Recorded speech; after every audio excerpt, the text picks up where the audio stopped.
నమస్తే, welcome to I news. నా దారి నాదే, నా పంధా నాదే, నా వైఖరి నాదే. బీఆర్ఎస్ తో నాకేం సంబంధం? వారు మౌనంగా ఉంటే నేనెందుకు నోరు మూసుకోవాలి?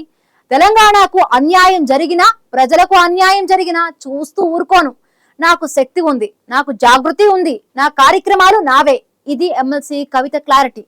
బీసీ రిజర్వేషన్ అమలుపై ప్రభుత్వంపై ఒత్తిడి తెచ్చే కార్యాచరణను ప్రకటించిన కవిత బీఆర్ఎస్ తో సంబంధం లేదనే సంగతిని తేల్చేశారు. తెలంగాణలో బీసీలకు 42% రిజర్వేషన్లు ఇవ్వాలనే అంశంపై రాష్ట్ర కేంద్ర ప్రభుత్వాలపై ఒత్తిడి తేవడానికి జాగృతి తరపునే పోరాటం చేస్తారని ప్రకటించారు.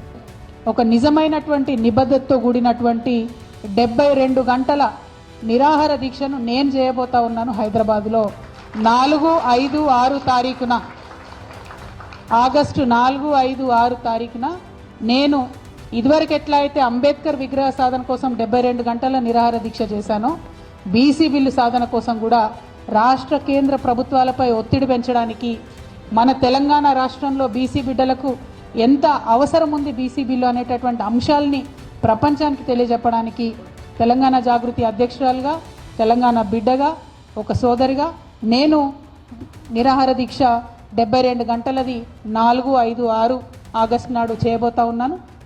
దీనికి సంబంధించి మేము ప్రభుత్వానికి కూడా ఇమీడియట్గా పర్మిషన్ కోసం పెట్టుకుంటాం. వాళ్ళు పర్మిషన్ ఇస్తే మంచిది, ఇవ్వకపోతే ఎక్కడ వీలైతే అక్కడ కూర్చొని 72 గంటలు మాత్రం ఖచ్చితంగా దీక్ష చేస్తాం. నాకున్న కాన్ఫిడెన్స్, నాకున్న విశ్వాసం ఏంటంటే అంబేద్కర్ విగ్రహం సాధించడానికి ఉమ్మడి ఆంధ్రప్రదేశ్లో 72 గంటలు నేను నిరాహార దీక్ష చేసిన. ఆ తర్వాత అనౌన్స్మెంట్ వచ్చింది. కిరణ్ కుమార్ రెడ్డి గారు ఆనాడు ఒత్తిడికి తలొగ్గి అంబేద్కర్ విగ్రహాన్ని అసెంబ్లీలో పెట్టడం జరిగింది. అదే పంతాను, అదే గాంధేయవాదాన్ని, అదే ప్రజాస్వామిక పరిధిలో మేము నిరసన తెలియజేస్తాం, అవసరాన్ని తెలియజేస్తాం. బీసీ బిల్లు ఎందుకు రావాలన్న అవసరాన్ని, మా నిబద్ధతను ప్రపంచానికి చాటుతామని ఈ సందర్భంగా మీ అందరికి కూడా నేను తెలియజేస్తూ 72 గంటల నిరాహార దీక్షను నేను చేయబోతా ఉన్నాను హైదరాబాద్లో.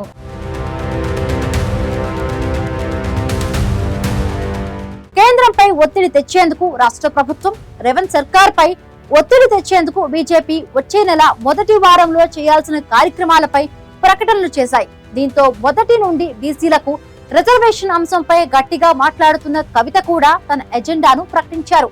72 గంటల నిరాహార దీక్షను నేను చేయబోతా ఉన్నాను హైదరాబాద్లో.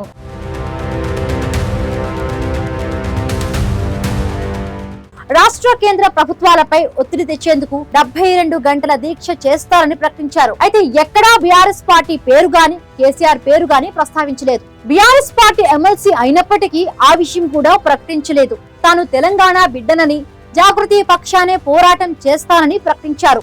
72 గంటల నిరాహార దీక్షను నేను చేయబోతా ఉన్నాను హైదరాబాద్లో.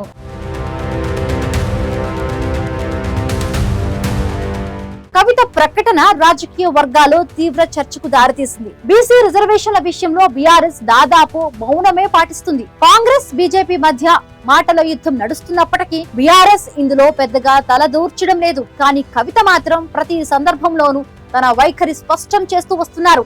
72 గంటల నిరాహార దీక్షను నేను చేయబోతా ఉన్నాను హైదరాబాద్లో.